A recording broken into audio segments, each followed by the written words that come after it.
Alors, salam alaikum. Salut tout le monde. Alors, c'est l'heure de manger. Je pense que tout le monde est en train de...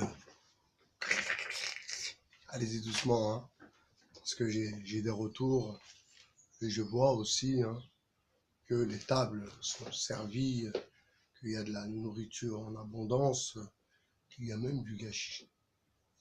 Surprenant quand même. Alors moi, j'en ai profité pour ce ramadan pour donner à mon corps juste ce qu'il a besoin et je vais rester dans cette continuité. Donc cette vidéo euh, et concerne deux sujets euh, qui sont très très importants pour les années à venir. Je reprends les informations des magazines à deux balles. 20 minutes pour convaincre. 20 minutes pour convaincre. Bon, mais j'aurais pas intitulé ça à 20 minutes parce que il faut 5 minutes pour lire ce détritus de paperasse. Et après, on parle d'écologie, etc., etc. Alors, les laboratoires pharmaceutiques, comme vous le savez, inventent des maladies pour ensuite inventer, mettre au point des médicaments. Là, en l'occurrence, pour la libido féminine, alors il ne parle pas du laboratoire concerné, mais il parle de la laborance, n'est-ce pas? Donc, un laboratoire, bon, on saura lequel par la suite, parce que de toute façon, j'ai pas envie de faire de publicité pour ces laboratoires, mais ce laboratoire a inventé une pilule du type Viagra pour les hommes, mais pour les femmes. Donc, cette pilule du bonheur sexuel donnerait l'envie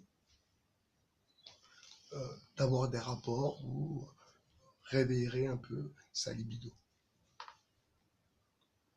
Alors, à mon avis, ça doit être un mélange d'ecstasy, de GHB ou bien des produits de synthèse qui existent déjà dans les milieux un peu olé olé et un peu festifs, qui prennent partie toutes ces conneries. Et donc ce laboratoire y est, la libido féminine. Il suffirait d'une étincelle, fatigue, stress, ménopause. Les femmes peuvent ressentir des troubles du désir sexuel. Pourtant, des simples petites attentions permettraient de retrouver leur vie. Page 6.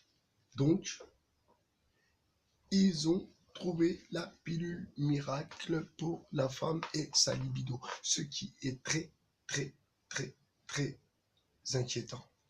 Car à présent, il y aura un médicament et il y aura carrément des maladies.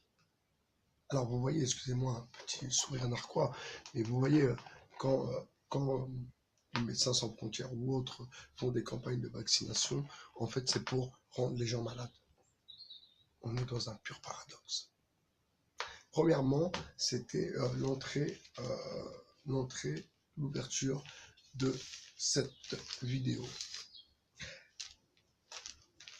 La deuxième information est concernant LGBT, donc le lobby lesbienne, excusez-moi, gay, trans, et je sais pas quoi encore, ils inventent tellement de mots que on se demande combien nous sommes sur cette planète. Donc la maire de Paris, Madame Hidalgo qui est bien sûr avec la communauté toute puissante, il ne faut pas se raconter d'histoire, Madame Hidalgo a décidé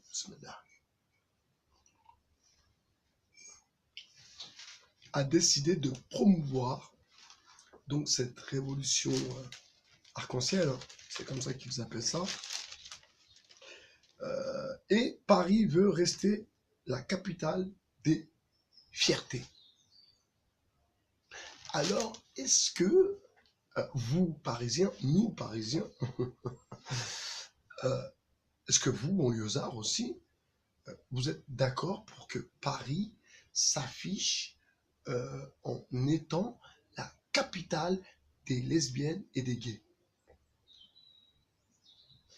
Encore une fois, qui a consulté le peuple? Qui a consulté l'opinion publique pour affirmer que Paris veut rester la capitale des fiertés? Et le pire dans cette histoire, et ça c'est le pompon sur la merguez, hein, c'est que la France va demander une résolution à l'ONU.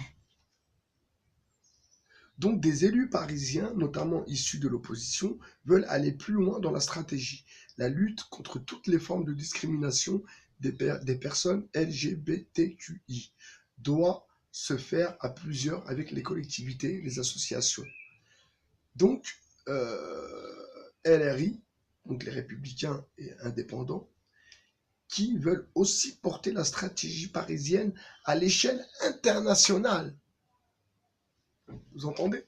À l'échelle internationale.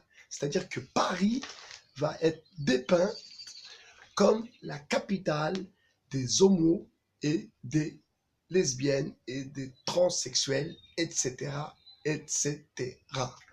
Mais qui a consulté la population pour que notre Paris devienne la capitale des lesbiennes, des gays et des trans? Question à Madame Hidalgo. Vous en avez parlé à qui? À qui? Vous en avez parlé à qui? Elle a dit personne. Et ce qui est, alors là c'est carrément affolant, quoi. Ils veulent que les couleurs arc-en-ciel des LGBT soient mis sur les édifices de la République.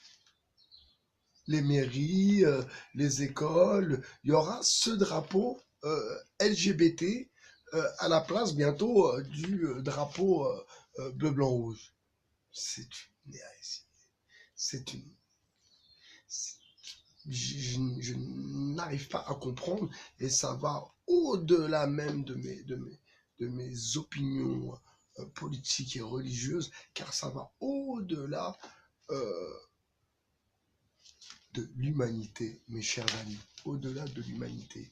Donc demain, sur les écoles, sur les mairies, il y aura le drapeau arc-en-ciel des LGBT. Alors, dites-moi, si là, ce n'est pas une démonstration de force du lobby LGBT, alors, qu'est-ce que c'est? Qu'est-ce que c'est?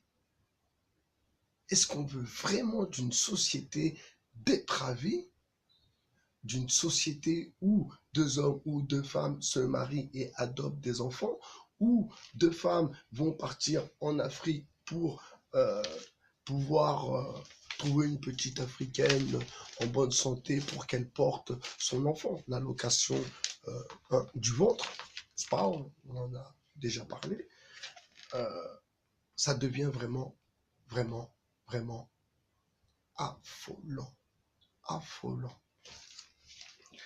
Donc vous voyez rien que ces 2 sujets du jour dans le 5 minutes, c'est pas 20 minutes, 5 minutes, parce que c'est tellement claqué comme journal que voilà quoi.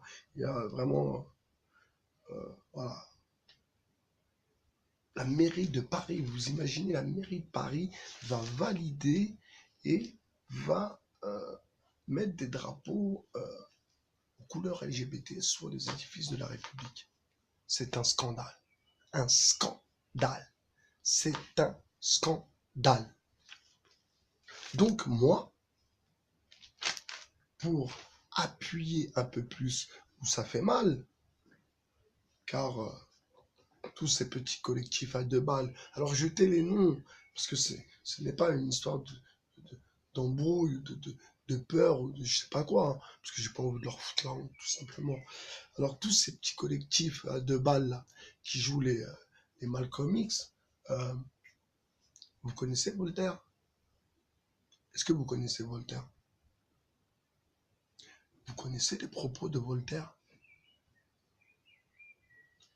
Est-ce que vous connaissez les propos de Voltaire? Ils répondent pas. Alors, si les lesbiennes et les gays veulent avoir leur drapeau sur les édifices de la République, moi j'ai une idée. La station Voltaire devrait changer de nom. La station Voltaire devrait changer de nom. Voltaire est celui qui a dénigré peut-être, et l'homme qui a dénigré peut-être l'homme noir, qui a dénigré l'homme noir en disant qu'il était en dessous, il était égal à l'animal, que c'était comme un meuble, il fallait le poser. Enfin bref, des choses stupides, racistes. C'est encore plus que raciste parce que c'est de l'idéologie. C'est un scandale. Et ces petits rigolos, au lieu d'aller saccager, au lieu d'aller dans des magasins et de foutre le bordel pour des causes à 2 balles, parce que dans le fond, à 2 balles, en vérité, hein, à 2 balles, chacun a son job. Il y en a qui font du son, il y en a qui écrivent, il y en a qui manifestent. Et ceux qui manifestent, ils manifestent pas pour le vent ou parce que ils ont rien fait de leur vie. Ils manifestent parce que pour eux, c'est un combat de tous les jours. Et c'est pas parce que il y a YouTube et que on peut se faire une petite image de sa propre petite personne que on devient de grands révoltés. C'est pas comme ça que ça marche. Mais petits, je vous précise, vous êtes mes petits, vous êtes mes petits. Je parle pas à vous, je parle à eux. Ils savent à qui je parle. Donc, scandaleux, scandaleux.